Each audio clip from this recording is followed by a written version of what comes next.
Radio Free Tatooine presents Galactic War Report, a Star Wars Galaxy of Heroes podcast.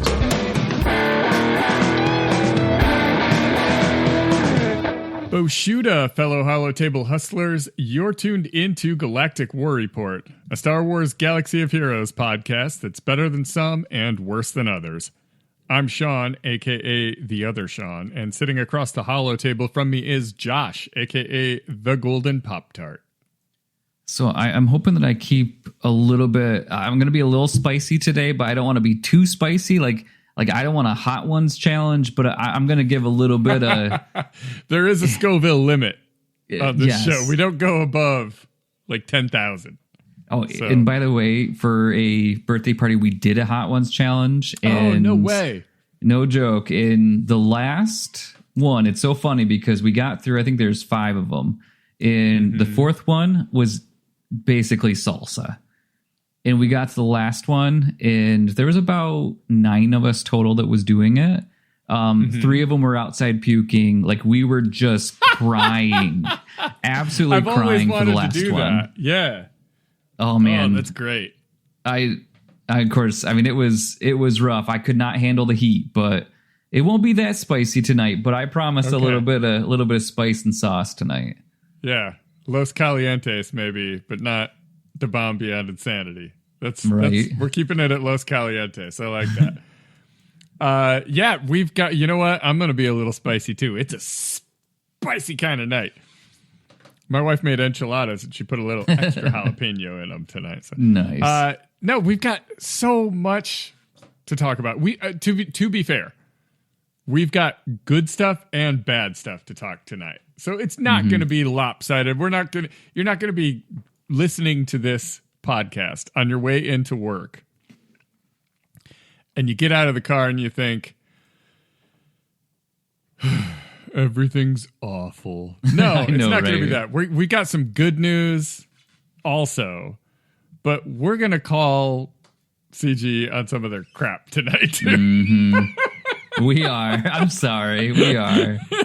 Because we've been playing Conquest. That's why. Man, this Conquest, it's different, right? It is different. We'll talk about that. We already went over Ezra's kit, so we don't have to mess with that. But we do have the Great Mothers kit that was just released. That's kind of exciting. We'll definitely talk about that, as well as what we've learned about new mercenaries and the accompanying Soldier of Fortune buff type, whatever you call them. Not a buff, not a debuff, just a thing that happens to characters. And a new bounty hunter ship. Awesome. All that plus some Conquest stuff, some raid stuff, definitely some territory battle stuff. Oh my God, have I got a territory battle story that's just going to knock your socks off. But first, of course, the Blurf Days.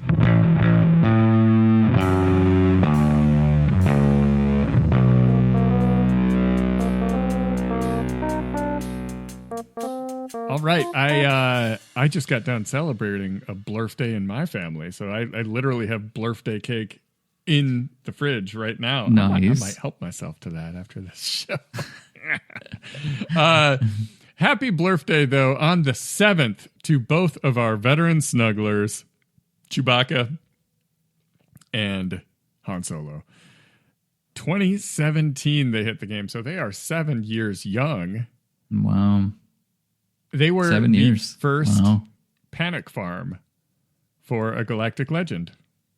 Oh, wow, yeah. When Rey and Slicker came out.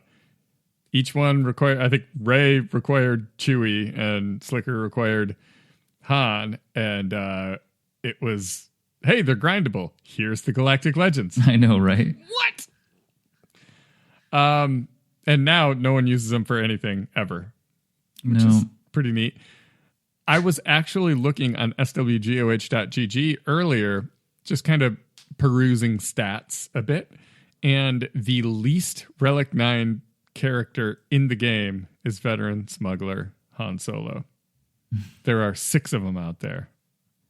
And I can't imagine Chewie is much more popular But I mean, it used to be more pure data before Rise of the Empire, because now you see like Hoth Rebel Soldier. Everyone's got a Relic 8 Hoth Rebel Soldier, just because you need it for Rise of the Empire. There is no other use in the game whatsoever. But anyways, happy birthday to you two worthless smugglers. The 8th, speaking of Galactic Legends, we've got Lord Vader turning 3 years old. Yeah. Wow. It's only 3 years with Lord Vader. It seems like forever. Well, that can't be right. Yeah. 2020. I must have copied that wrong. There's no way. No, there is a way, I guess. Yeah.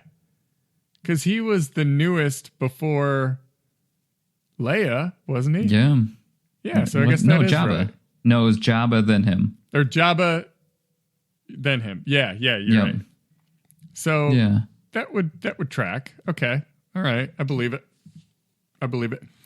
Happy birthday. I know. Still, my heart's still a little weird GL because he's like so good, but he's also so bad. Yeah. He just my fell heart's into still a little place. hard at that point because I just can't work on him anymore. So I know. He's good at a few things, but he's also very good at getting defeated by Bo-Katan. So yeah, that's a thing for sure. Before that, he was kind of a nasty little defensive team for sure. My bow doesn't do as well against him. I need to look at mods because it just sometimes it works. Sometimes it doesn't. The reason I was looking at stats today was I was kind of checking out like the adoption rate of Bo-Katan's other Omicrons. I have her one that you need. I don't remember the names of them, but the one that you need. And I was like, how good are the other ones? Because I wouldn't mind if that Lord Vader counter was a little easier. I don't lose it, but like, what if I could win with full protection and get better banners or something? Like just how does that affect it? And it doesn't look like it's. I don't know. It's like a vanity Omicron, basically. She has 3 total, and both of the other 2 are just meh. So, anyways, the other Blurf Day this week is on the 9th. It's a bingo, bango, bongo on the 7th, 8th, and 9th with Bausch on the 9th, turning 2 years old. So. That whole Jabba squad, 2 years. I love that team. That's a fun team. I do too. I do like it. About how Gamorrean Guard should be on it instead of Chrysanthemum. And that does bug me. However, that said, it's a really fun team. It is. I mean, I think it works in a lot of different ways. And I'm sorry, right now for defense, I mean, especially with Grand Arena, I mean, you're gonna need something decent, obviously, to take it down. And Slicker's really been the main person. And now with his Datacron gone, I know. he can still do it. But now, I bet that defensive hold rate goes up a little bit with Jabba. No, I would think so. Because it's not a guaranteed win with Slicker anymore. But I mean, with the Datacron, it was just swipe a couple times and everything's dead. Delete. It was a guaranteed win. And I think that's probably why, I mean, I'm a little saucy just because, like, how many great Datacrons have gone away now? And I ain't got no good ones no more, right? So Padme can go kick rocks. That one, I'm so glad it's gone. I am too. But when you look at it, I mean, I'm glad Wampa works, but it's just, there's nothing right now that is just wonderful. I just had to do something in Arena, and I'm like, oh, Slicker doesn't have his cron for the moment. We're dropping like a stone. So yeah, I have no Datacron. I have not done my Arena match for today, so I don't even have a Datacron equipped. It's just that General Kenobi team with the no cron. Oops. Let's take a moment to appreciate the Datacrons that have passed away. Because though Slicker is gone, which is truly sad. Let's be happy that Padme's gone. Mm-hmm. Let's be happy that the Gungans Datacron is True, gone. yeah. Oh, it is nice for those to be gone. Really good. That feels so very good. This new set, I mean, we'll see what kind of a nuisance this can be, but for now, it feels good to have the best team in the game. I would say still is General Kenobi. Yeah. Or Jedi Master Kenobi, sorry. I knew what you're thinking. And to have that have a Datacron that makes it like significantly harder to beat is just like, goodbye. I do not miss you. Goodbye. Yes. I don't care what's in that set. Goodbye to all of you.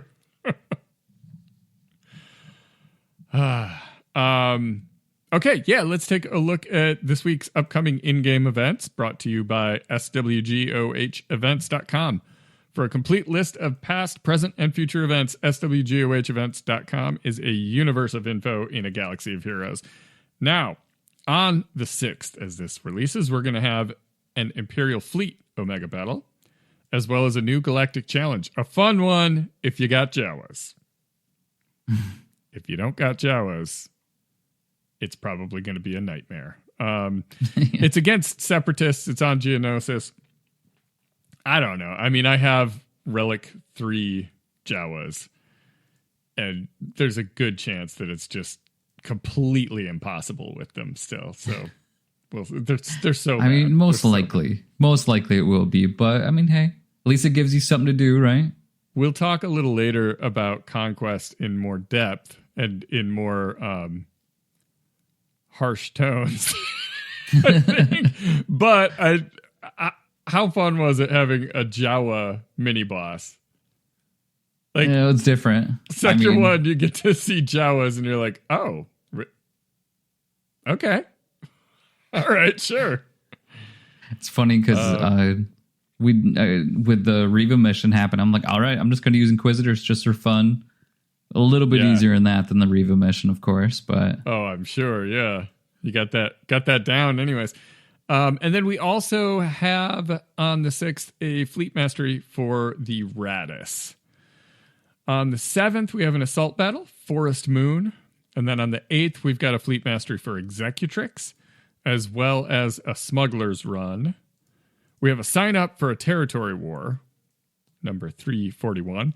And then moving on to the 9th, we have an Omega Battle on Coruscant, as well as Grand Arena Season 57, sign up. Going back to 3v3. Oof. What's new in 3v3? We've got new Datacrons, obviously. Yep. Now we have this, we'll have the Great Mothers. Yeah. And that 3v3 team, what is that going to be? Like her, Morgan, and Acolyte or something? I think so, yeah. So that'll be kind of interesting. We've got the Enoch team. That's probably going to be a real pain. So yeah, it's going to be an interesting 3v3 Grand Arena because they haven't been pushing out marquees at this rate for quite some time. So yeah.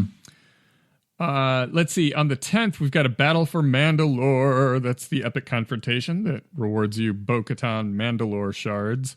Good luck, everybody. It's so fun. I know. It's so great. We'll also have a new Galactic Challenge on that date, but we don't know the deets just yet. On the 11th, we have Endor Escalation, as well as Secrets and Shadows.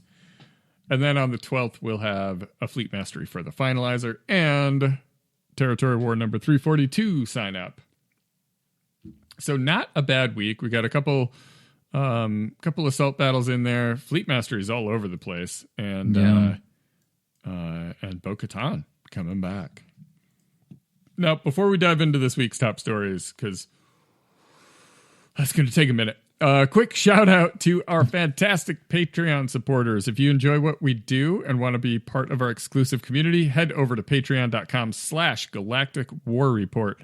Your support makes this podcast possible, and you even get access to the VIP section of our Discord server for some behind-the-scenes banter and the Galaxy of Heroes quizzes that are going to be popping up. I'm working on one for work right now, but as soon as that thing's done, I'm making a Galaxy of Heroes routine for those. Very excited to do that. That's cool. Now then, punch it, Pop-Tart. All right. So we actually have a good amount of information today. I think the biggest thing is the biggest update, which came out as a community update, which, in the old days, they used to have set times like where we would get almost like an information dump. Ahead. Yeah. And so this one really kind of feels like it's like a mini one of those. And, it does. Giving really an idea of kind of what's happening. And I think one thing I really like about this, so I can have some positives to put in the basket before I have a few that I'm going to throw out. Let's make a sandwich here. Let's be nice. Yeah, right? Then we'll talk. And then we'll say something nice again.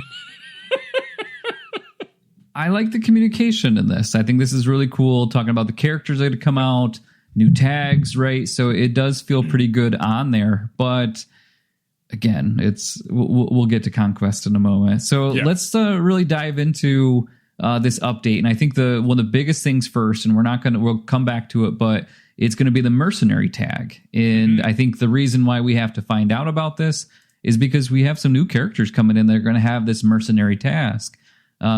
So Marak, which if you watched Ahsoka, which is kind of fun to say, who is this person? What is it? But basically, we know when he dies, he just kind of turns into a puff of smoke. So he's going to be coming to the game as a mercenary. And then Shin Hati also as well. My Hati.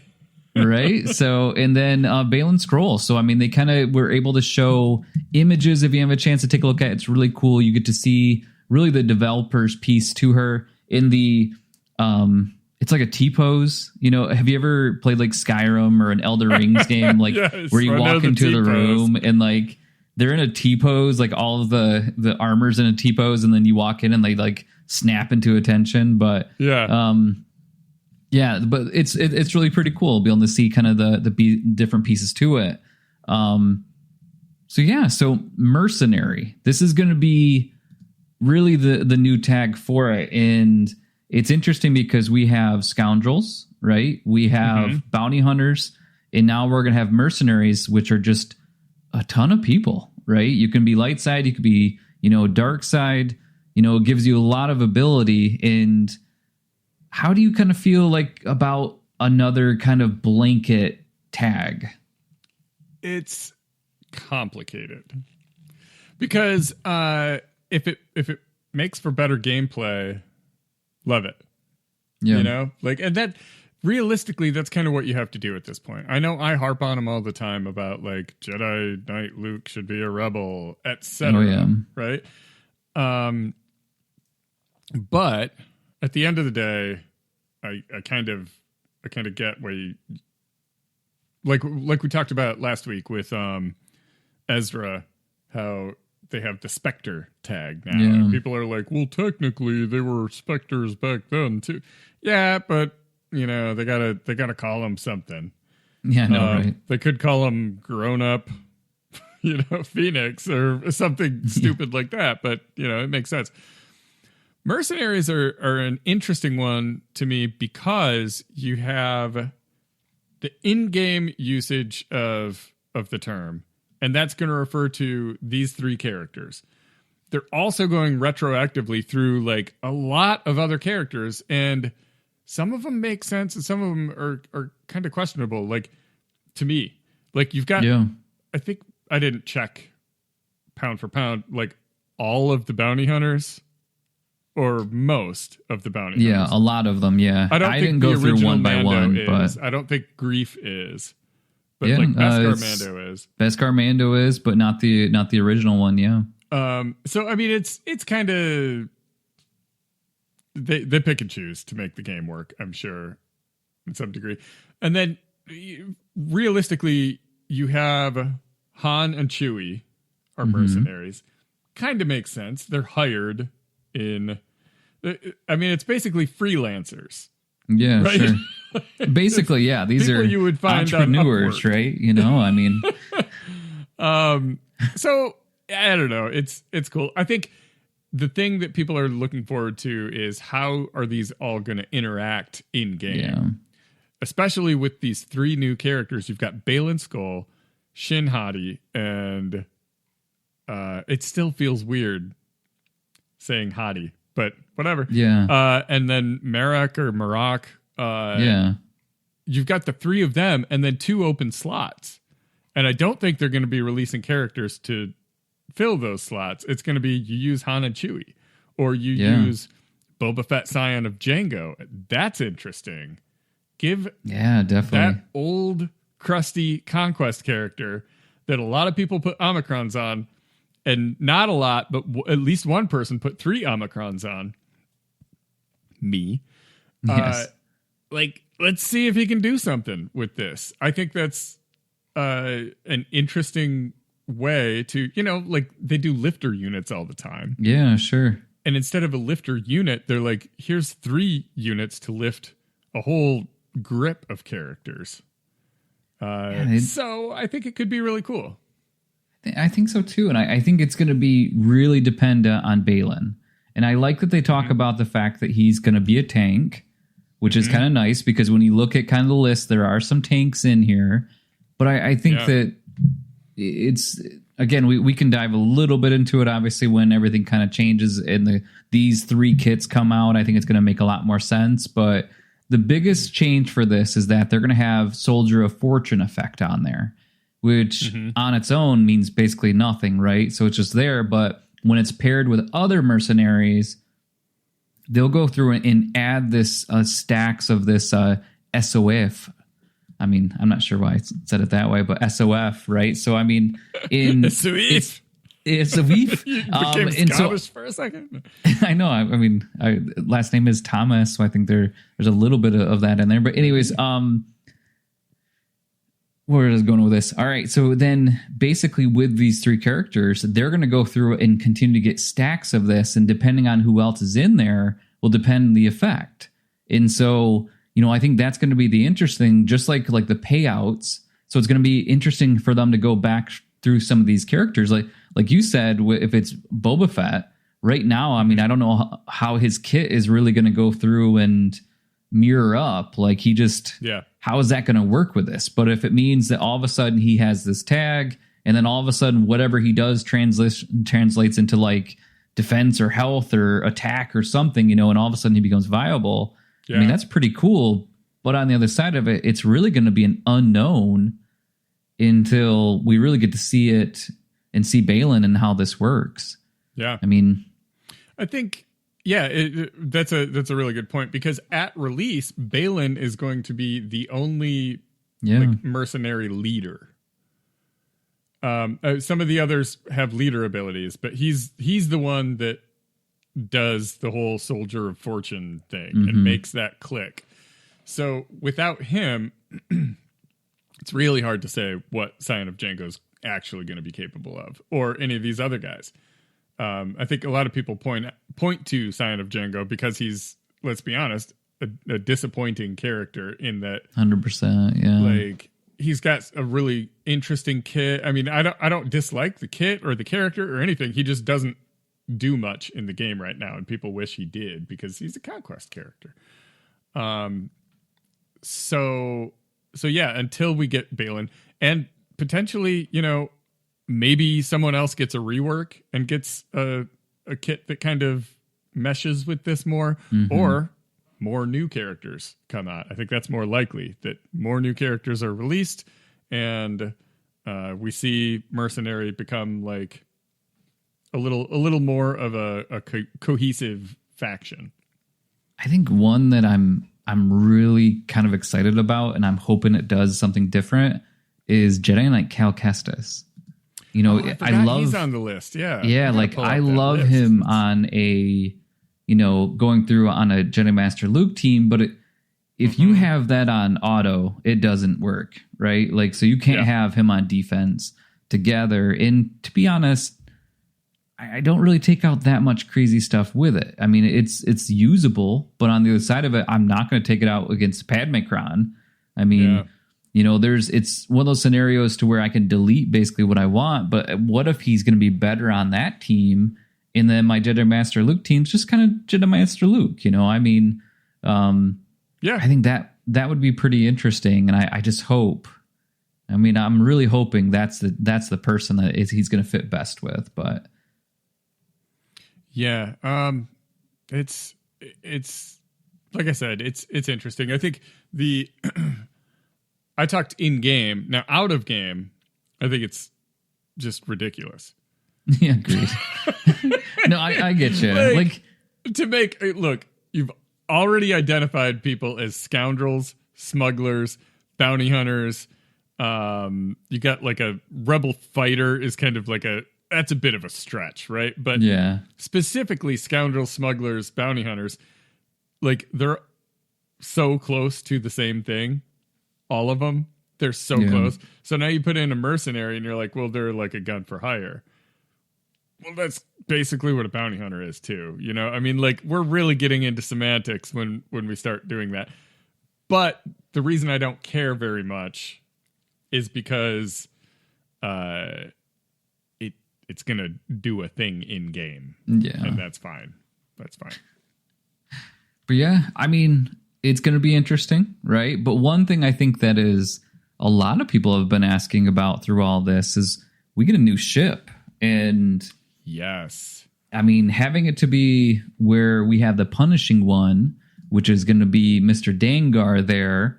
Mm-hmm. And the nice part is that when they talk about this as as basically an executor upgrade for it or lifter.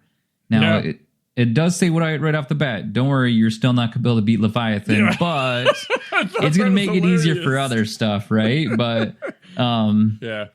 So I mean, with Dengar's ship, is that something you've been kind of looking forward to, or are you really excited about this? I am for a couple of reasons. One, let's do the in-game out of game thing again. This time I'll start with out of game.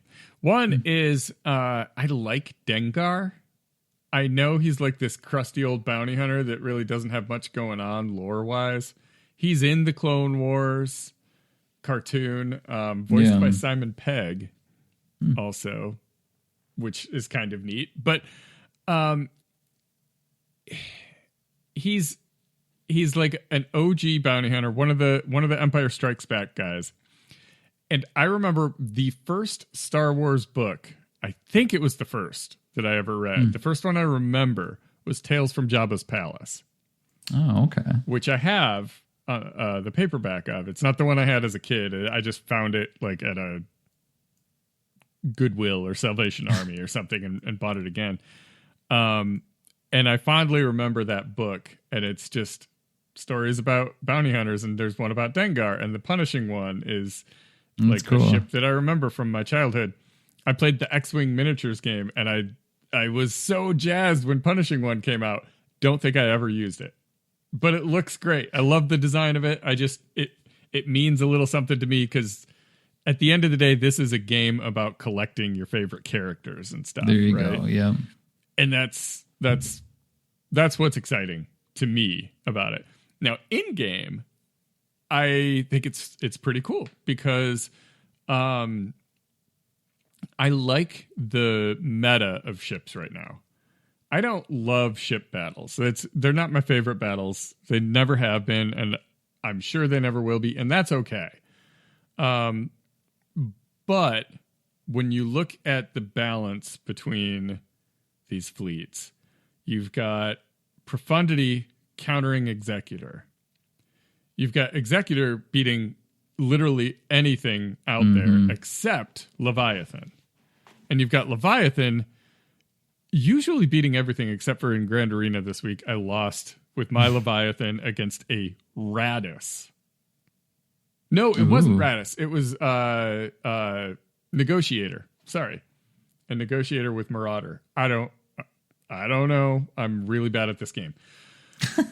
But I think when you look at those counters, like like I said, Executor can beat anything but Leviathan, but it does struggle against Profundity. So if this bumps it up a little bit, I think that's cool. I think that's me too. A potentially good thing.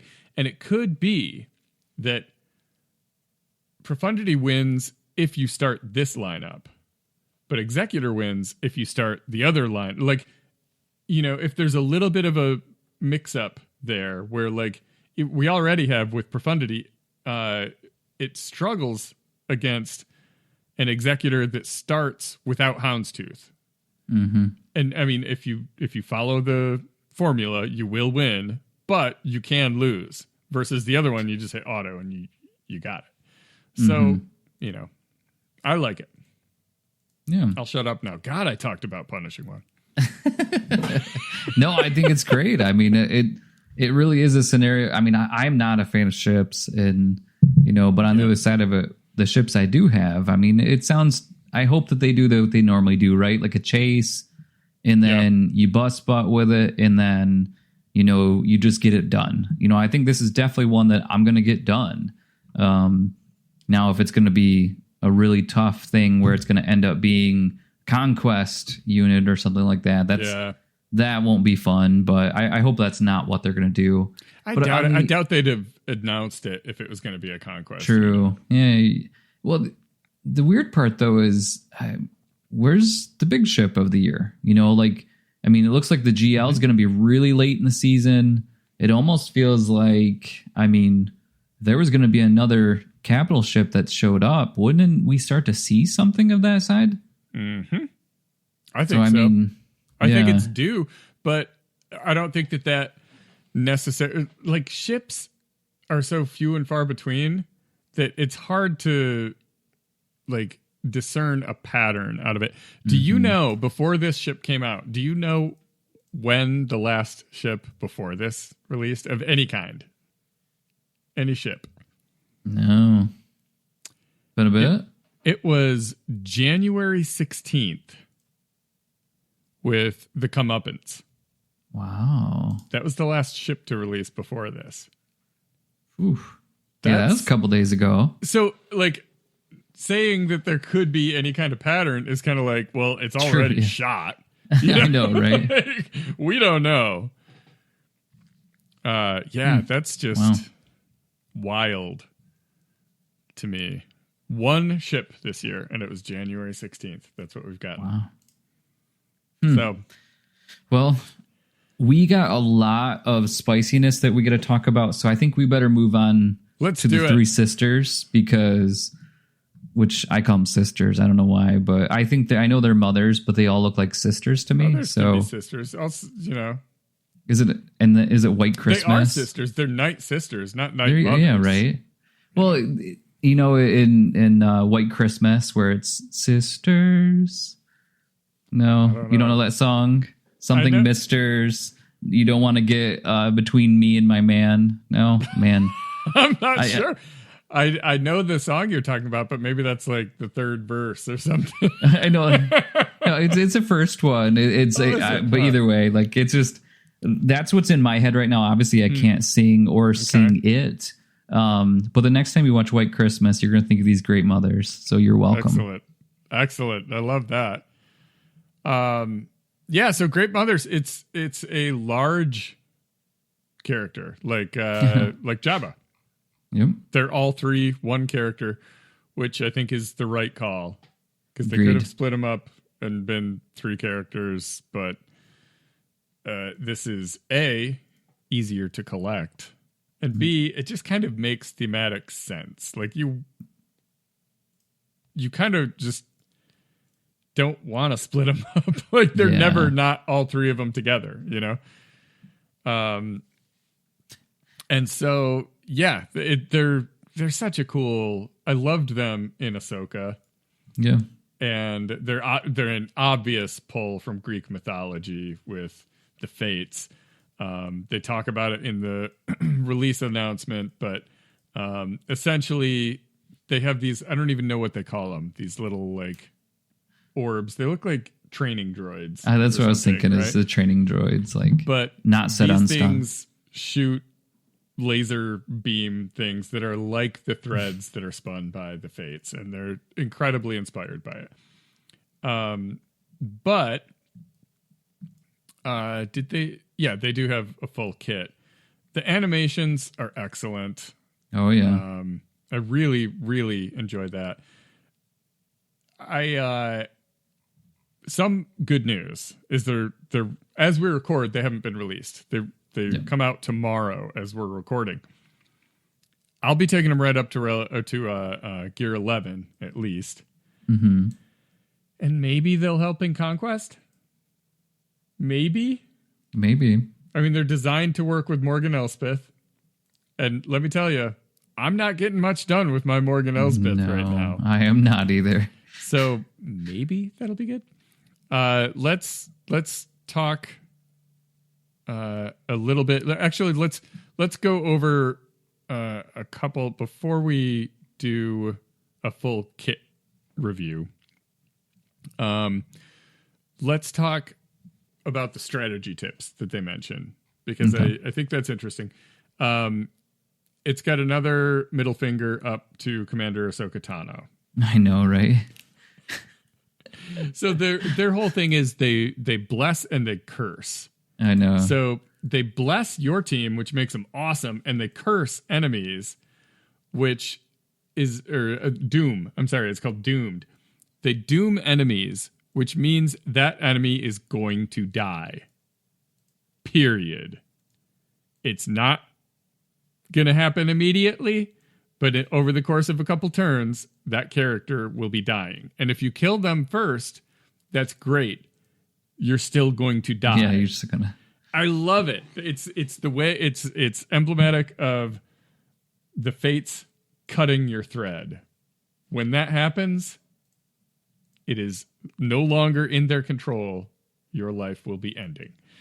Very cool thematically. Doomed enemies lose their protection, which is very cool. So like high protection teams like Gungans. Yeah, Gungans, yeah. So I was thinking. These guys are going to wipe the floor with Jar Jar's stupid ears. You got me right as I was taking a drink of water, and I was holding it in right there. Padme, get out of here. Oh, yeah. No way. Your protection is gone. Blessed allies can also target any doomed enemies. So, again, if you've got a General Kenobi team or a Jedi Master Kenobi team, your General Kenobi throws up a taunt. Cool. I don't care. Cat's doomed. I'm attacking her. It's very cool. It mentions how it turns Morgan Elsbeth into an attacker, essentially. Yeah. Blessing her gives her the right buffs that makes her, able to ignore taunt and really kind of shine. So they work really well together. That's very cool. This is just going to be a marquee also. Mm-hmm. Like a super marquee, they called it. Yeah. So it's basically, you don't have to do anything weird to get it. It's just like any other marquee, but it's going to be much more powerful than any other marquee. So I mean, I think about like Mara Jade and how like she changed. I mean, obviously Star Killer's a huge part of it, but she was a marquee, but I think that was a pretty dang good marquee. Yeah. And Captain Rex too, same thing. Like it really feels like, I mean, we've had some of these, but it's pretty cool that they're just flat out saying, hey, by the way, in Territory Wars, you're going to beat Jedi Master Kenobi, right? Like, yeah, and that's great. It's a marquee. That's cool. Now it's going to probably be on a 20 node where you only get to use it two refreshes or something. They'll introduce a 60 energy node for this. I know, it's three right? Characters, technically. No. It is. So, yeah. So let's get into the kit then. Basic ability is called Energy Threads. All three of them put their little training droid up and zip zap. Deal special damage to target enemy. If the target enemy was doomed, inflict tenacity down for 2 turns, and they lose 20% max health stacking until the end of the encounter. Can't be evaded or resisted. Otherwise, inflict ability block and speed down for 2 turns. So, not half bad. Blessed allies gain foresight for 2 turns, and non-tank blessed allies gain stealth for 1 turn. Acolyte thanks you for the stealth. Then, let's see, special 1 is Magic Storm. Excellent. They literally summon a magic storm. It is what it says it is. If the enemy leader is light side, dispel all debuffs on all Night Sister allies. Dispel all buffs from all enemies. And doomed enemies are inflicted with vulnerable for 2 turns. A second round of middle fingers to them. Deal special damage 3 times to all enemies. If this attack defeats an enemy, Night Sister allies gain defense penetration up for 2 turns. And then a unique. They've only got the 1 special. Interesting. Unique is To the Old Ways. This is an Omicron for Territory Wars. Regular version is Night Sister allies gain 30% accuracy, max health, and tenacity, but can't be revived. Just like Morgan Elsbeth. This effect persists through defeat. At the start of each encounter, and whenever an attacker, Night Sister ally, or Great Mothers is critically hit, attacker Night Sister allies gain foresight and stealth for 1 turn. Once again, Acolyte definitely fitting on this squad. Whenever an enemy is critically hit, Great Mothers and all blessed allies gain 1% offense, stacking for 2 turns, and recover 2% protection, doubled if the enemy had vulnerable. Whenever a vulnerable enemy starts its turn, all Night Sister allies gain foresight for 2 turns, and all non-tank Night Sister allies gain stealth for 1 turn. So, like, you can't hit them. You just cannot. I love how much they've leaned into Acolyte to turn her into a boss. I love it. Hey, they just did she was fun back in the day, but now this was she? I mean, when there weren't enough Night Sisters to make a Night Sister team, she was your 5th. She was better than Talia. Oh wow. So, usually, anyways. Whenever a doomed enemy gains turn meter, blessed allies gain 25% turn meter. While in Territory Wars, when a vulnerable enemy is critically hit, Great Mothers and blessed allies gain 5% turn meter. The first time any other Night Sister ally is reduced to 1% health, they dispel all debuffs on themselves. They gain blessed for 2 turns if they didn't already have it, which can't be copied, dispelled, etc. And damage immunity for 1 turn, which can't be copied, but can be dispelled. Recover 100% health and protection, have their cooldowns reset. They are defeated when blessed is removed. If they were already blessed, they have plus 200% health steal and gain 20% offense and defense. And this effect can only happen once per battle. That's all right. I don't know that that's like mandatory. It doesn't seem like it's Leader ability is Threads of Destiny. This is also a Territory War Omicron. Normal version is Night Sister allies gain 30% defense, max health, and 30 speed. If all allies are Night Sister at the start of battle, at the start of each encounter and end of each turn, if there are no enemies inflicted with doomed, Great Mothers dispel ability block from themselves, gains the granted ability Fate Weaving, and takes a bonus turn. During this turn, Great Mothers can only use Fate Weaving. Great Mothers can't use Fate Weaving 2 times in a row. If the enemy leader is light side, dispel stealth and ignore taunt effects while using Fate Weaving. That's like a lot of text to say this ability is happening and there is nothing you can do to prevent it. If all allies are Night Sister at the start of battle, at the end of each turn, if there are no allies with Blessed, Great Mothers removes ability block from themselves, gains the granted ability Gift of Shadows and takes a bonus turn. During this bonus turn, Great Mothers can only use Gift of Shadows. Doomed enemies can always be targeted by blessed allies and Great Mothers. Okay, so here's what those all mean. Fate Weaving is target enemies inflicted with a stack of damage over time for 1 turn, and doomed for the rest of the encounter, which can't be copied, dispelled, or resisted. Boom.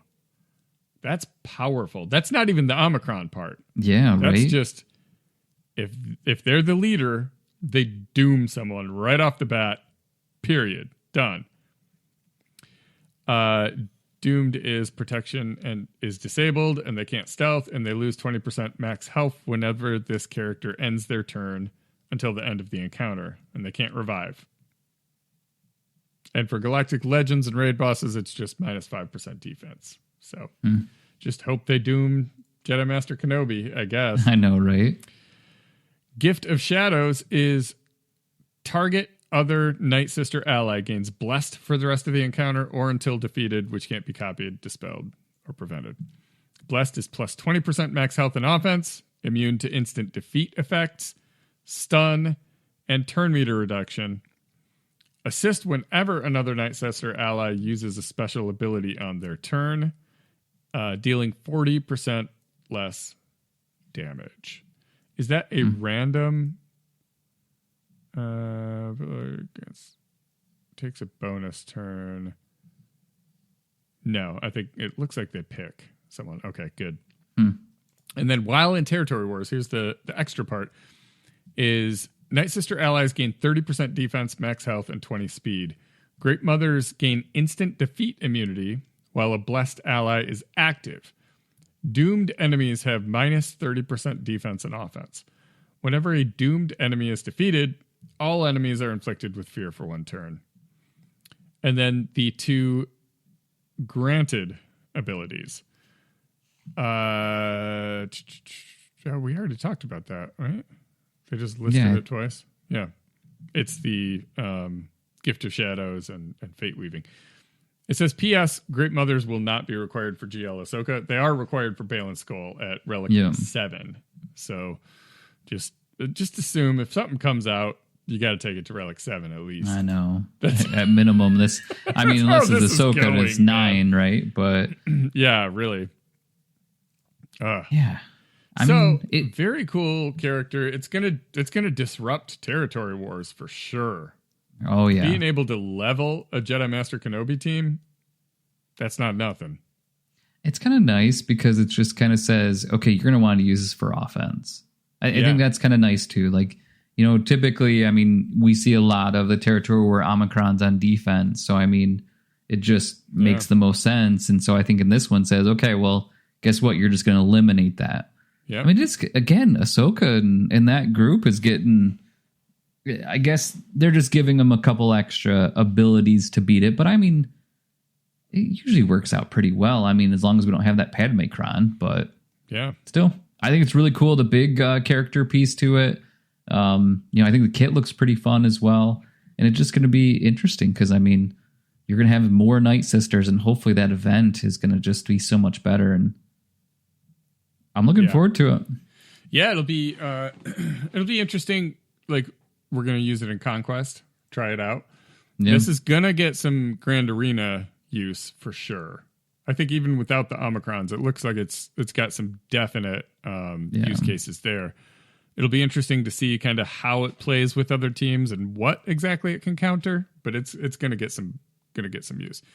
And then I'm always curious when there's new Night Sisters, what does this mean for secrets and shadows? Yeah.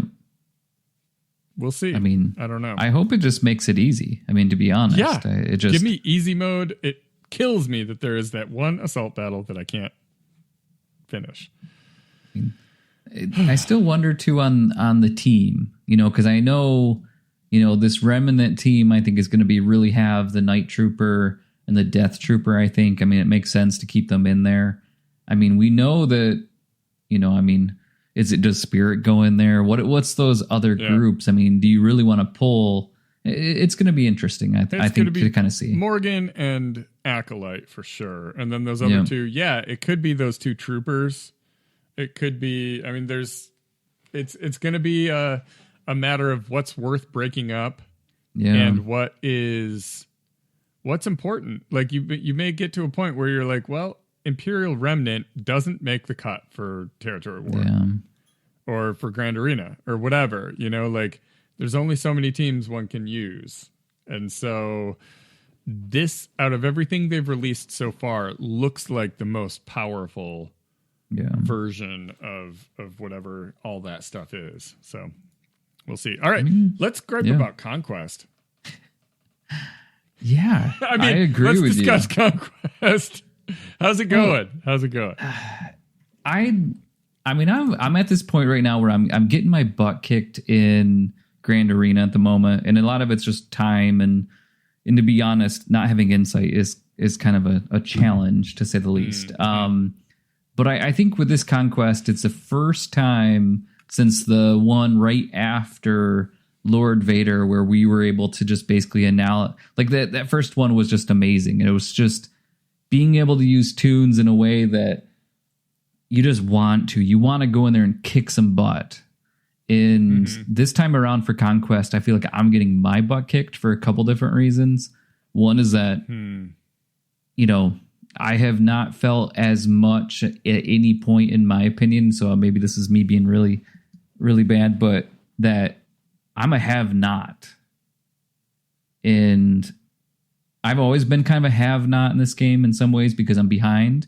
But this really feels like I'm on the wrong floor, right? Like I'm underneath the the rave party, right? Like I can still get the music, but there's people up there having a good time. They are. Yeah, and I'm not, right? Yeah. I'm just sitting here thinking I can't sleep because the music's too loud, and I'm basically, and it kind of feels that way when I look at the data discs. Even it just feels so much like this is set up to stick it, to us in some ways. I know it sounds bad to say that, but like, because there's so many different things. First off is just, if you have 3 out of the 4 where it has to be a new character or a character that doesn't make a lot of sense, like Night Sisters, in my opinion, it's not easy. I mean, even with the Relic 3s from the, from the Lightspeed bundle, there's no way I'm going to be able to beat most of these events, right? So it's just painful. And then now they have it to where Sector 1 and Sector 2 end up being the same people that you need practically. So then now you're using even the stamina. Like this is, I mean, I feel like a towel that it's already been like, there is no water in it anymore, but we're still wringing it out. And I agree. I think there's there's 2 factors at play here. I think that one, you've got the same characters that you need sector after sector after sector. So you work your Gungans to the bone, and in the next sector, it's like win 20 battles with Gungans, and you're like, oh my god, or your Night Sisters, like win with Morgan Elsbeth surviving, and you're like, I don't know. Next sector, get kills with Morgan Elsbeth. What? So there's that stamina thing. Also, there are things I would pull it up if I were more organized. But Egnards had a post this morning on Reddit that I thought was absolutely brilliant, where he was talking about this and he was specifically zeroed in on Sector 3. Yeah. When you look at the feats for Sector 3, none of them are impossible, right? But you are supposed to get 15 battles with Geonosians. Yeah. Geonosians can barely beat anything. And when they lose stamina, they lose all ability to be effective. So like they drop down to 90%, they're toast. Yeah. Against most teams. Before we were started recording, I was picking up garbage teams and just getting smoked by Geonosians. And I have the data disk that gives you all the like buffs for having a summoned unit. Doesn't really matter. You're still losing a lot. So you have to get 15 wins with them. You have to get 15 battles with Acolyte surviving. So that's 30. You have to get 15 retaliates, which the only character in the game that does it is Gungan Phalanx. So now it has to be a full squad of Geonosians. So that is 15 battles all to itself. Yep. 15 battles with Night Sister Acolyte. Those cannot overlap. 15 battles with Retaliate. Technically, you could have Phalanx and Acolyte on the same team. Sure. But no, you can't. No, you can't. Yeah. No, you can't. So we're up to 45 battles. And then you have to gain evasion up 50 times. Guess what Gungans, Night Sisters, and Geonosians do not do? Give evasion up. So there's 50 more things that you have to do. Now, that's not 50 battles. I'm sure you can do that. You could cheese that one. But the point is, how many times do you want us to fight these teams in Sector 3? I am like 3/4 of the way through Sector 3. I have 3 Retaliates, 2 Night Sister Acolyte wins, and 1 Geonosian win. I'm going to live the rest of my life in Sector 3. Yeah. Well, and to be honest, like that is even like that's the theme of this. Like we were talking about before about massively overpowered. And basically that's where you have to get your 15 battles with your Gungans, and then you get massively overpowered, which by the way, you need it to happen 20 times, which again is it's okay, right? But depends how on many the team battles? Yeah, how many battles do you have to get to it? And then it's this theme in this one where I don't know, maybe they thought the last couple were too easy and people were unlocking the characters too soon, but yeah.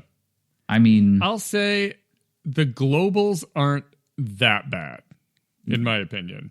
It depends on what you got. If you got the Night Sisters, if you got the Remnants, if you got the Gungans, like that stuff. I know not everyone does, but that said, like I'm making pretty good progress on those without trying like super hard. But yeah, these sector ones are just they're killing me, man. And like even where was it? Defeat 35 enemies with Morgan Elsbeth. Are you kidding know, me? right? Like that's getting skipped. That is getting skipped. Right? I mean, I look at a lot of these and I'm going to skip them. Like I went through all of Sector 1, win 10 battles with Morgan surviving. I tried that several times. Can't do it. And like the first time I was like, I'll throw her on a Night Sister team, see what happens. Oh yeah, she doesn't revive. She doesn't work, yeah. Come on. I mean, Gain decay 50 times. I'm going to be honest. I can't tell. I don't remember how you gain decay. Oh, well, that's going to be it's one of those new guys. Yeah, I think it's Death Trooper, right? Yeah. I don't know. I tried it and whatever. I have zeros on both of those. And it's just, I haven't even, since it dawned on me, like before it comes out, you look at the feats and you're like, I don't know, maybe, but it really dawns on you when you're in it and you're like, I have to do this again. I know. Since that's happened, I haven't looked at what sectors 4 and 5 are, but people in my guild are talking and it doesn't sound like it's puppies and rainbows, No, it's about the same. I mean, when you look at it, I mean, again, you have Blight for 40 times, which again, but 30 more enemies to Night Sister units that you have to defeat. Yeah. And so this is Sector 4. This is not going to be like Sector 1 on the easiest one either. I mean, you're sacrificing a lot of biscuits for not getting those feats. And it's, I think another frustrating thing is each one of these, there's something that you can use for Obi-Wan's, Omicron, like the tenacity up, evasion up, all those basically. The last time it felt like it really was a benefit to have. Yeah. This one, it almost feels like it's not. Like, it helps me. I mean, I already got a good chunk of stuff done, but it's not going to help me make my Night Sisters any better. So here's a couple thoughts. One, that is 100% intentional. I know. That's what they sell you on that Omicron, and then the very next conquest is like, JK, none of that works anymore. Like, not none of it, but significantly less. I was very surprised to see how much value they stripped away from that Omicron in this conquest. And maybe it'll go back next conquest. Who knows? But that's honestly, like, when they design Conquest going forward, I think we have the evidence we need to know that that's something they're going to think about, is like, we can't give them too easy of a time with that Padawan Obi-Wan Omicron. And that's a downer, because no one wanted a Conquest Omicron, but they gave a good one, and we're like, all right, sure, let's do it. Some of us, anyways. I haven't, but I recommended it to people. I was like, it looks like a decent idea. And then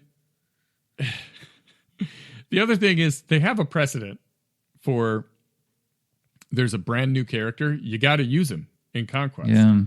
And if you don't have that character, you're going to miss out. And that's part of the contract, is we're like, I expect that that's going to happen. I don't have all these brand new characters all ready to go. So yeah, it is going to be harder for me. But they cranked that up a little too high on this one, where if you don't have Morgan Elsbeth like ready to rock, it's not like you miss out on a thing in Sector 1. You miss out on something in Sector 1 and 2 and a global, and like, you know what I mean? And for all of these new characters, it's like that. And I am beside myself with what is going on with Conquest. I'm going to say something controversial. It's bad. Yeah. What's happening in Conquest? It's just, I don't know anyone who's like, I really like this Conquest. Like, all of the sentiment is, dude, lighten up a little. We're trying to play a game, and you're just not allowing us to. It's whatever. I have spoken. Well, I mean, I was going to finish the last thing on that is just, we have this with territory battles already, where we get to these later phases, and you're basically just feeding food to the game. So all you're doing is you're deploying. You're deploying, and you could try your combat missions, but just deploy, dude.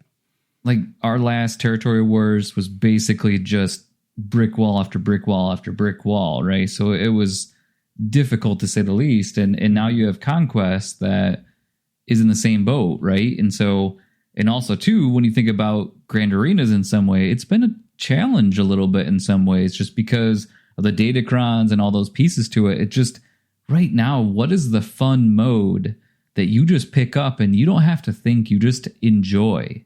Yeah. And I can't say right now, with this Conquest kind of hit me over the head a little bit, was just, where's the fun factor right now? And it just like, oh, can we take a moment to appreciate that the auto button is broken? Right, yes, I know. Just to add to the time and mental faculties spent in game, the auto button is broken. Man, if you hit, currently, hopefully it'll be fixed by the time this comes out, but currently if you hit auto, you will just do auto basic, no matter what your settings are. I shouldn't say no matter. No. If you have it on, like, please ask me if I want basic or full auto, it'll just do basic. So you have to set it to, if I tell it to do auto, I want full auto. Yeah. I don't want it to ask. I want it to just do full auto. If you do that, it works. But like, why? Why? know, why why? is something always broken? I know. Why can't we have nice things? We're dying in Conquest. We are dying in Conquest. And they're like, oh, can't have auto. Like, what? What? Oh, man. Boy. Well, again, you know, I think typically we do a pretty good job of, you know, turning some daisies into roses sometimes. But, you know, I think in this case, I do think I've hit that point where I'm just, man, my forehead's just sore from just banging on the wall or something. Yeah. But hey, it'll get better at some point, you know? I mean, all right. Can I lighten the mood here and tell a 100%. Story about territory Please battles? Do. I mean, so in territory battles, there's a lot going on. There's a lot of battles every day, right? Mm-hmm. And this is not a critique of that. Like we could talk about the pros and cons of Rise of the Empire. I'm not here to do that. I'm just setting the stage that there's so much going on that sometimes you might goof up. You know, you might deploy someone somewhere or use them on a mission and not realize that, oh, shoot. Like, it'll even warn you, like, hey, you need that for a special mission or something. Mm-hmm. Sometimes that kind of stuff happens, and I get it, whatever. But it usually isn't something that's been happening for, like, the better part of a year. Oh, no. With me, it's absolutely something that's been happening for the better part of a year. I went in to do my Cal and Seer mission today. And, you know, sometimes I just don't even do it because I never win. Right. And it upsets me that everyone will be in Discord like, dude, it's not hard. I can coach you through it. And I'm like, hey, buddy, I've watched the videos. I've got a mod loadout. If I put 100% effort in, I lose. If I put 0 effort in, I lose. So like the incentive isn't huge for me to like really, all right, let me stream it and have everyone analyze. I'm just like, it's not clicking for me. I'm not getting it, right? Yeah. So today, you know, someone in our guild said something about like, guys, it's kind of sad how many of you guys messed this up. Oh, jeez. And I agree. It is. And I don't like that I mess it up. And I don't like that it's easy for everyone else. But like for me, apparently I'm just such an idiot that I can't get it together and beat this mission. It's a little confusing with his stances and stuff. Like there's a little bit of stuff going on. So, you know, someone posts their mods and they're like, here's the recommended stuff. This is what you should have. And I'm like, all right, fine. Let me pull up my loadout. And I take a screenshot of my loadout on Hot Utils and I post it in Discord. This is what I've got. And I look at Seer and I'm like, okay, I'm a little under where I'm supposed to be on a couple stats, maybe. Mm-hmm. I look at Cal and I am wildly off. Like nowhere near where I'm supposed to be. And I'm like, God, are my mods that bad? Because like I have a loadout just for this. So it's literally my 12 best mods in the game on these characters. What is going on? And then someone posted, isn't it easier with Jedi Knight, Cal? And I look, and sure enough, my loadout that I've been using for God knows how long is giving my best mods to Seer and regular Cal Kestis. And then I take my Jedi Knight Cal Kestis with janky mods in there and get my butt kicked, and I wonder what's going wrong. It's because I have never modded correctly. Never, ever have I modded correctly for this. So I am... Ouch. As I said in Discord, I am equal parts shame. I feel equal parts shame for the present and relief for the future. That next month, I'm going to beat that mission because I know that I just have to give Cal some good mods. I've never done it. I've never tried that. So that's funny. That one's on me, man. I can't be mad at CG. Not one bit. Nope. I'm the idiot. Well, I mean, I'll be like, well, they could make it a little bit easier. They could. They could. I wouldn't mind that, but we'll see. Maybe next month they'll have a different story. I'll probably do it again, honestly.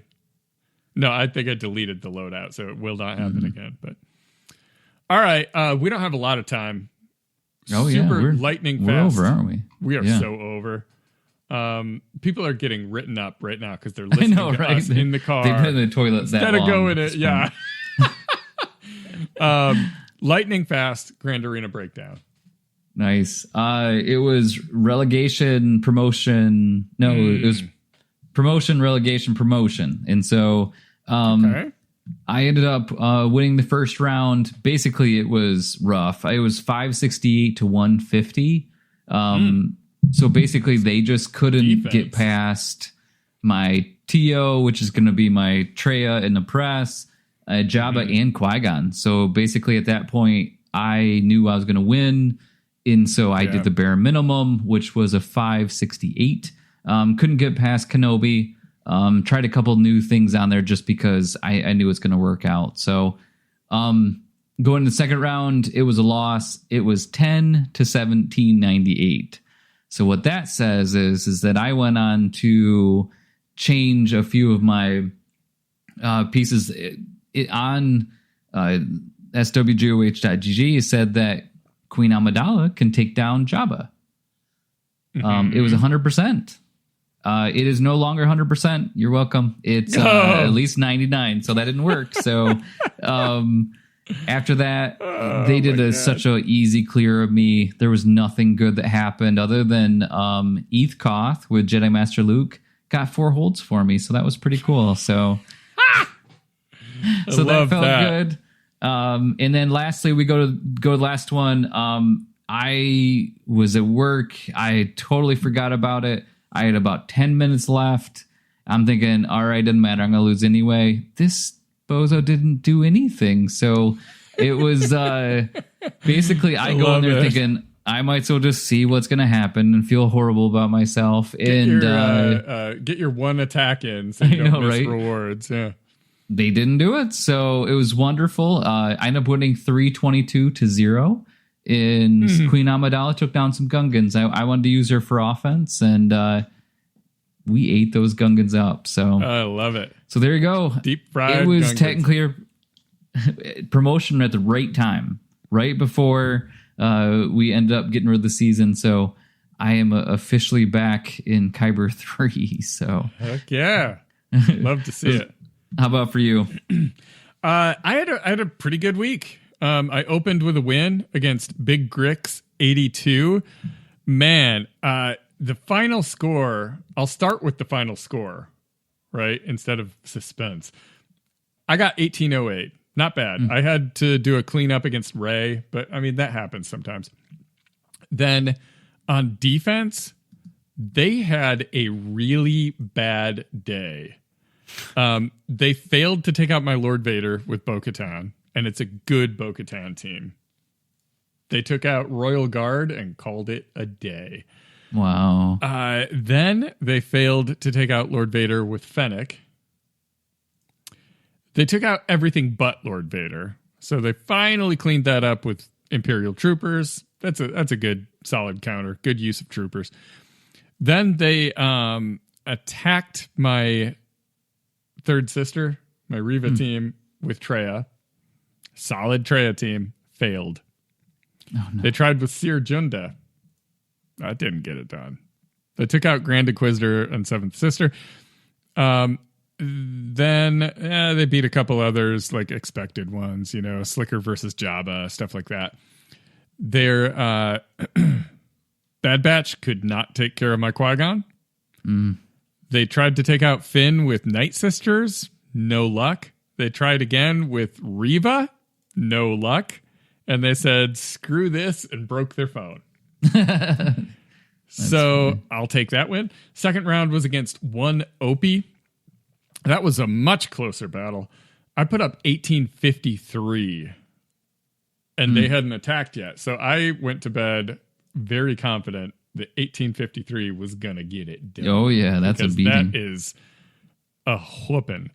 I did Undersized Jedi Master Luke. I did Sith Eternal and Watt. I did Wampa. I did Bane. Undersized Jedi Master Kenobi and an undersized Supreme Leader Kylo. Wow. I mean, I went nuts on this dude. And they put up 1767, which is really not that bad, but a couple of oopsies. They tried to Afra my Jabba. Don't try to Afra my Jabba. That's awesome. They tried to Savage. They tried to oppress my Gungans. Oh, yes. That did not work. Jedi Master Luke against Lord Vader. No dice. Everything else they did was pretty smart, but those were some kind of questionable maneuvers, in my opinion. The finals start up, and I cleaned their clock until Leviathan lost against Negotiator. And I thought, what is life? I had some good undersized win. I guess I only had one, Darth Bane. But I really beat him down. 1804 was my score. It would have been great if I wouldn't have messed up Leviathan versus Negotiator. That's silly. But then they didn't attack. They made it to the finals and they stepped out. So I'll take it. That's a win. Yeah, right. Clean sweep, won the finals, got some crystals now. Love it. There we go. Grand Arena done. Now, before we head out, even though this is the longest episode we've ever done, ever, we could split this into 2 weeks and just take next week off. That'd be amazing. We're not going to do that. No. Let's see. There's a thing that we do at the end of our shows. We talk about who we're grinding. Oh, yes. We can't forget that. Nope, I can't anymore. We got to move right into it. It's at the end. No time for ums. I know. No time for ums. No ums. No ums. Jar Jar is getting a little bit closer. And so Boss Nass was already Relic 5, Tarple's Relic 5. Boomadeer got him all the way up to 7 stars. He was 72 out of 100 and went right straight to Gear 12. And we're working on Gear 13. Phalanx was 70 out of 100, all the way up to Relic 5. So we're getting there. Only one more left, and I already have the signal data ready to go. But I'll tell you what, Relic pieces are dumb. I mean, that second one, I can't remember what it's called. I should know it, but I don't. Beast. That's all I'm going to say. The second one, Bronzium wearing? Yes, there you go, Bronzium. Bronzium's stupid. So it's so Carbonite's stupid. I mean, Carbonite I can buy, though. Carbonite is like 500 to 900. Why in Hades is the next one, Bronzium, 2,000 and 4,000? It's the one after that that's getting me, I think. Or I don't know which one. There's a different one that's really putting me in a bad situation. So it looks like Death Trooper, he's up to Gear 10. We're working on Cairo to get him going. Enoch actually is also at Gear 10. I have a Gear 9 on here, but he's Gear 10 as well. Night Trooper, a little bit working there. Now he's the only shards I'm going to be working on. So it's 13 out of 30 up to 25 out of 30. He was Gear 8, got him up to Gear 10. So we're getting there pretty close. Now, Morgan Elsbeth is going to be in there. She's at Gear 8 right now. Again, she's Cairo hungry already. Now, I am toying around. I'm really, like I said last week, 100% going towards the new things. Conquest, you got to have the new characters. I think that's just the route to go. Yeah. But I do think that if I'm going to have to stay relevant, I'm going to have to get some of the Leviathan stuff taken care of. So I am poking at that a little bit. Hard part is Sortie is only 5 stars, so that's kind of a pain in the rear end. Yeah. So I think that might be something I have to work on. But as a whole, I mean, Jar Jar should be pretty soon hopefully the next time that he comes around. really looking forward to that because, again, we've been talking about fun events. I hear that's another fun one. All right, don't have time. Yeah. One thing I'll say real quick. Yes. With those Gungans, if you get them all to Relic 5 and you don't have Jar Jar, you can still kick butt in the Naboo raid. Right. So that's something. That's certainly something. Even the wimpy ones, I mean, it's nice to be able to full clear even without having them at 7 stars, even if it's a little bit. Mm-hmm. So for sure. I'm grinding some things. Oh, so I didn't get to say it. Hold on. You cannot. All right, hold on. And cut and go again. So who you grinding? Oh, shocking! You would ask. I'm grinding some things. Ahsoka. The battle continues. Night Trooper has gone from 28 out of 30 up to 21 out of 65. I also gave Night Trooper his second Zeta, so he's ready to party. The Naboo stuff is where it gets really spicy. I took Master Qui-Gon from Relic 6 to Relic 7, which is great. Nice. That team is still limited by Queen Amidala being Relic 5, but like, hey, if he's hitting harder, that's cool. Oh, Relic percent. Apparently I was holding shift. The other things I did, I kind of looked at optimal teams and like, what can I put together? What's worth investing a little bit? So I took Ayla from Relic 3 up to 5. That allows me to put her on the Luminara team and have them all be Relic 5. Whereas before I would have to use like, I don't remember. I had some kind of suboptimal builds that they were getting it done, but like I want it to be easier. I want it to be proper, right? So that seemed worth it to me. The other things are Mace. He's at Relic 3. I had him and Ayla on Keller and Beck's team because whatever. If they're both Relic 3, I got to put them together. So he's now on Beck's team, and it's still limited to Relic 3, but I'm going to bump him up to 5, and then they're at tier 4 as well. So then Gungans, Amidala, Luminara, and Keller and Beck are all at tier 4. That's 1.2 mil, ideally, out of each one.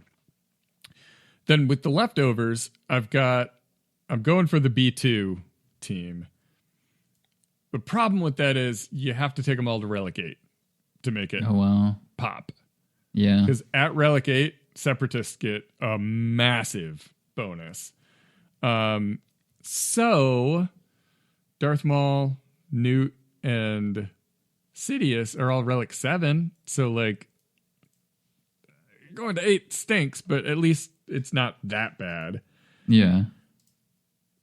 But I have B2 and Magna Guard are Relic 5. So they got some work to do. And depending on how this all goes, instead of Newt, I might just take Stap up to Relic 8. That's the easy peasy auto team.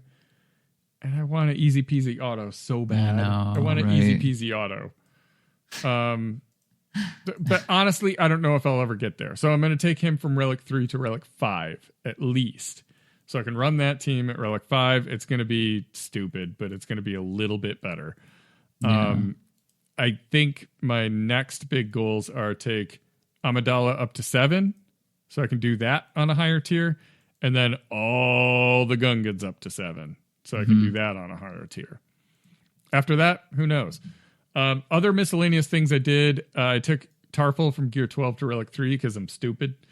I took Acolyte from Gear 12 because I saw her in Conquest. I took her up to Relic 1. I'll take her to Relic 3. And then I'm done with relics on nonsense for a while. I did an Omicron on Queen Amidala. Very excited about that. Loyal Bodyguard. Especially going into 3v3. Yeah, baby. Let's do this. That's a fun team right there. And Datacrons, I don't have much to report. I've only got a few. I don't have any to level 9 yet. But I do want to once again say I hate you, Padme Cron. I know, I hate you. Goodbye and good riddance.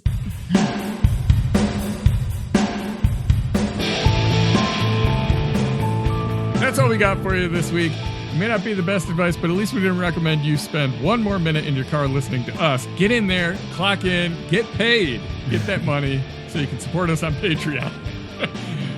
If you want to continue the conversation, join our Discord server. It's linked in the show description. Like I was saying, Patreon. Become a real live Jawa by supporting us there. Share your thoughts by leaving us a podcast review. Big thanks also go out to Pabu Appa and swgoh.gg and swgohevents.com for providing all the hard data we misinterpret weekly.